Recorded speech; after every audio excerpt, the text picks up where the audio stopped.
Hi, I'm Kim McQueen, the President and CEO of Curves North America, Australia, and New Zealand. And I guess, just talking a little bit about my background and how I ended up becoming a franchisee for Curves and then moving into all the other roles I've had inside the world of Curves over the last almost 25 years now. I guess I would just start with the fact that a lot of women who end up, and there are men too, but a lot of women who end up purchasing Curves as a business purchase for a very similar reason. So my story is really, I feel in many ways, not that unique. There are a lot of women who come to this business for sort of the same motivation. And so if I look at my own story, I know I can relate to so many other women out there. And so what happened to me was, I was at that stage in my life, I was around 32 years old, when I just got this message, however you want to put it, but I was in a meeting. I was a creative director in advertising, and I was in a very long meeting with our client, my personal client, a piece of business I had won for the company. So it was an all-day meeting with multiple brand managers from one of the very large companies out there that makes shampoo and body products, Unilever. So you may or may not know Unilever, but that was the account I worked on, and it was so much fun, and I absolutely loved my career. I'd worked very, very hard to get to the position I was in. I loved it. I had a lot of friends throughout all of advertising and the vendors we worked with, and I was really kind of at a peak time in my career. So my decision to change that was very surprising to not only my boss and my company, but my family too. And so I guess, sometimes we get these messages, if you will, however you might receive this, so you might know what I'm talking about as I talk about it. You just get this feeling you are meant to do something else. And this is the moment. And the message I got was, you need to do something that helps people. And yes, I was in a very long, somewhat boring meeting, and my mind wandered, and I looked out the window, and we were on Lake Michigan in Chicago, and I looked out and I saw a sailboat out there. This is exactly when it happened. I saw a sailboat and I thought, wow, who gets to sail in the middle of the week? Not me. But then all of a sudden I got this message, you need to do something that helps people.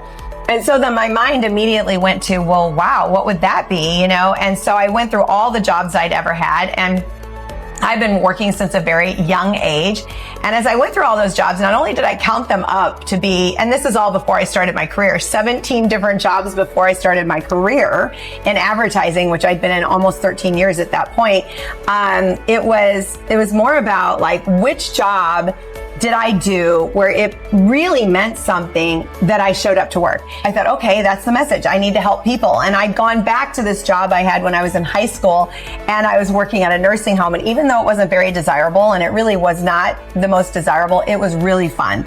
All of us high school students worked in there, and all the residents, it kind of took the fear off the nursing home thing. And I had a really new perspective from working in there, that it was sort of like college for old people, because really they're all of the same generation. They have a lot to share, and it really gave me a fresh perspective. But more importantly, the residents were also excited when us high school kids would show up. It's like we get there after school and we handled the dinner time, and they were all just so excited. And I thought, wow, that's what I'm looking for. I'm looking for that, you're excited I'm here, and I'm excited you're here, and it's really connecting with someone else.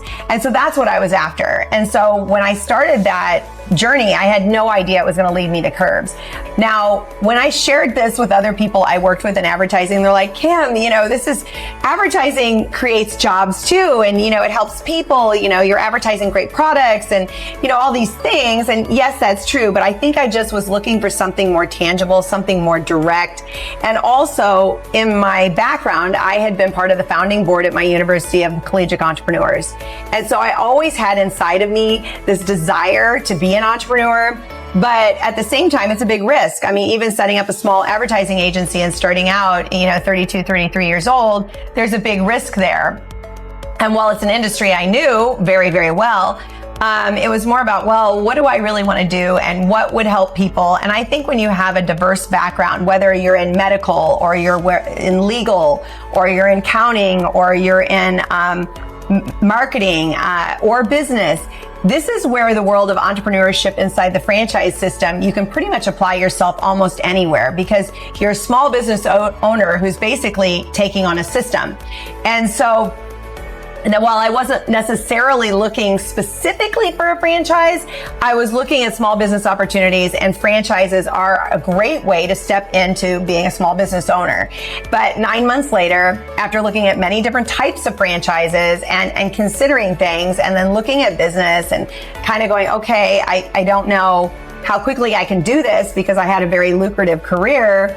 And I didn't want to go off the deep end, and then all of a sudden, you don't want to have to start in advertising all over again. You don't want to leave when you're kind of where I was. And so I really took my time to look, and I accidentally, like many people, walked into a Curves. And I walked in with my girlfriend. She had been going to Curves for many, many months. And I went and did a workout with her, and in that moment, I knew instantly I had found exactly what I wanted to do. And I did not know when I walked in it was a franchise either. That all came after the workout. And then all the light bulbs went off. And it was like, okay, that's it. And I made a decision on a Saturday, and I made the phone call on a Monday, and I bought a club on Monday. So that's how quick it happened, but I just knew it immediately. And it really was 9 months later. So I almost feel like it was, a pregnancy. I gave birth to a Curves. But I did have some knowledge in this area. It wasn't like I didn't know anything about fitness. I didn't know anything about weight loss. I didn't know anything about sort of the health aspects of losing weight and or getting in shape. From a point of strength training, I did know quite a lot. And so it was easy for me to kind of go, wow, this company has really got this figured out. Curves is a funny experience, I'll be honest. And I think everyone out there who's experienced Curves knows exactly what I'm talking about. If you know nothing about Curves, but let's say you have some background in exercising, whether you've done aerobics. I mean, I'm of the age that Jane Fonda era was alive and very popular when I was going through high school. So, we came up in this aerobics era, and but we also came up in an era of bodybuilding, the Arnold Schwarzeneggers, and I'm trying to think of the female one. Her name started with a C. Very popular. It'll come to me. But, bodybuilding also became very popular at the same time that aerobics was popular. So what's interesting to me is I tended to gravitate from a point of enjoyment to strength training. I didn't really enjoy aerobics. You enjoy the music and that kind of thing, but cardio was never something I really enjoyed. And even growing up, I was in athletics every year. I was in volleyball. I was a cheerleader. I did track, even though I really did not like track at all. I mean, no matter what part of track it was, I didn't like it. I've learned a lot about why I probably didn't like it, but the point is I didn't like it. But I really loved strength training. Loved it a lot. Enjoyed the challenge of it, enjoyed how it made me feel. And so I knew about that. And so whenever I was going to a gym, I was seeking out really weight training and the elliptical and balancing all that out. Having done aerobics classes and things like that, it just wasn't something I really enjoyed that much. So for me, it was like binging, okay, I'm into the gym, I'm doing the gym, it's all happening, in my working years, and then it falls off. You get really busy and it falls off. I was also doing a lot of walking. I came up, after, high school and college, you go into this era of the walking tapes and the Walkmans and going out and really a very brisk, aggressive walk because you're walking to a tape. I did all of those things. I also, on the other side of nutrition, kind of did it all too. From not eating to then eating to, whether it was diet pills or whatever. So I have a lot of experience in all the things that trended at the time. And because of that, that made me very curious about trying to understand the things I liked, the things I didn't like, the complications that came when you don't have good nutrition. And I grew up in a farming community where I watched industrialized agriculture come in. And all of a sudden, I learned an awful lot about contamination of runoff and just the real impact that chemicals have in a farming community. And oddly, or ironically, I went on, one of my first big jobs in advertising was agrochemical advertising.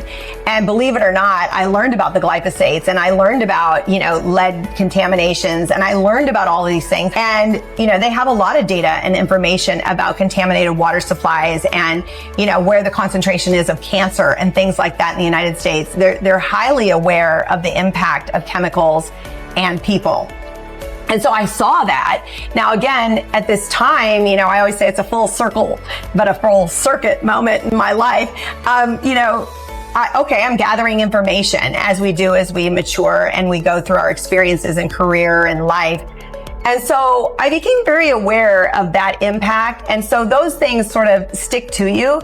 And so when I look at all the things I knew about nutrition and strength training and had all that information walking into a Curves when I was 32, now I walked in with my girlfriend and she said, do you want to come work out with me? I have this little guest pass and you can come with me. And it's a Saturday morning. I said, sure, let's go. And at the time I was wearing the heart rate tracking straps by Polar that you wear under your bra because I was doing cardio. And I hate cardio, but I was doing cardio. And so I had my little band on, and I knew when I get in the fat burning zone, you don't want to be too high, you don't want to be too low, you want to be right in that place where it's almost a little bit hard to have a conversation. So I had that on because I've been doing all my walking. And so we go in there and I literally stopped in my tracks. So all you ladies out there who walked into a Curves and you were as shocked as me, you know exactly what I'm talking about. You walk in and you're like, okay, what is this? First of all, it's very unintimidating in many ways. It looks super easy. It looks like, okay, I don't really get it. And this was a Saturday morning and there were not that many people working out. As a matter of fact, I think there was only 1 or 2 finishing up. So Saturday mornings aren't always the most popular. Of course, today they're a lot more popular and I'm very happy about that. But anyway, they weren't so popular. So anyway, I went with my girlfriend. She goes, come on, follow me, it's fun. And that's as quick as it was. So I'm like, oh, okay, here we go. So we're on this station and I'm like, okay, whoa, we're changing. I mean, it's like every 30 seconds. It literally looked like a jungle gym for adults, but it was just weird. I'm like, this is the weirdest thing I've ever experienced. Well, I've got my little monitor on, right? So I'm like, oh, first station, okay, we're just doing this. She goes, just do this, just kind of move in time. And then we're gonna get on the machines. We're gonna work as hard as we can. And it's hydraulic resistance. So, you know, here we go kind of thing. I'm like, okay, and we're talking and laughing and we laugh a lot. So, okay, so on I go and I'm like following her and watching her and doing what she's doing and I'm just following along. And first of all, they're a lot harder than they look. So there's that not looking hard. Yeah, forget that idea. But anyway, so I'm like, oh, well, okay, this is a lot of work. And then by the 5th station, my little thing is like, oh, I'm in my fat burning zone. I'm like, now everything's kind of going off in my head. Like, what is this? Like, I don't even understand what's happening because this is like hard. So it's like strength training. It's like, you know, when you're lifting weights, it's hard. You know, you poop out. You're like, after 12 times, it's hard. So I'm like, okay, well, I was really happy to get off that piece of equipment after 30 seconds. I'm like, oh my gosh. And then you're recovering on the recovery station and you're just moving in time and we're kind of chatting, but not much. I'm trying to focus on this whole thing. I'm learning all this equipment around her. And anyway, we do the whole thing. We go around 2 times and then we go over and we stretch. And I'm like, this is amazing. Like, why don't I have one of these in Chicago, like where I live? Like, this is exactly the kind of express workout I need. But it was like a full workout. It was strength training, but you were achieving cardio through strength training. That is just unheard of. When you do strength training, and if you understand and know strength training, you know what I mean. You have to wait between sets. And there is real science behind that. That is, your body has depleted the oxygen it has in those muscles in 30 seconds, really in that short period of time that you're lifting. So you have to wait 1.5 minutes because the oxygen has to recirculate. So it's very smart. It's a really clever setup. So now I'm kind of sitting in a bewildered state with my girlfriend, like, why isn't this in my town? This, I work all the time. This would be so great. In, out, just follow along, check out mentally, like just go get your workout done and feel better when you walk out the door. And so now I'm pumping her for these questions. Like, well, why isn't there one in Chicago? She goes, well, I don't know, but I think it's a franchise. I said, a franchise? This is what I've been, looking for the last 9 months. Now, the funny thing about this story is she and I had just been in Mexico for her birthday's on Cinco de Mayo. So we had just been in Mexico for her 35th birthday, only 3 weeks before. And she looked amazing too. Like she'd lost quite a bit of weight with Curves. Like she was the most fit I'd ever seen her in a bikini. I'd never even seen her dressed like that ever in my life. Like, well, you look amazing. I had no idea what was happening really behind the scenes on all this. So I was like, oh my gosh, like this is she didn't tell me when we were in Mexico, oh, by the way, I've been, like, she didn't say any of that. So here we are doing the workout. I knew she'd been working out, but I just didn't understand the whole thing. And so then there we were, and I said, well, I've been looking for a franchise. I mean, this would be great. This helps people. It's a woman's focused kind of business, even though men own it too. I love fitness and health. Like, it's really a priority for me, but I have to earn money. So I can't always incorporate it so well into my life. And I'm like, oh my gosh, this is great. And she goes, well, I don't think it's that expensive either. And I'm like, oh my gosh, here's another thing I didn't know. Really? Like, how much? And then I went up to the lady who was working there.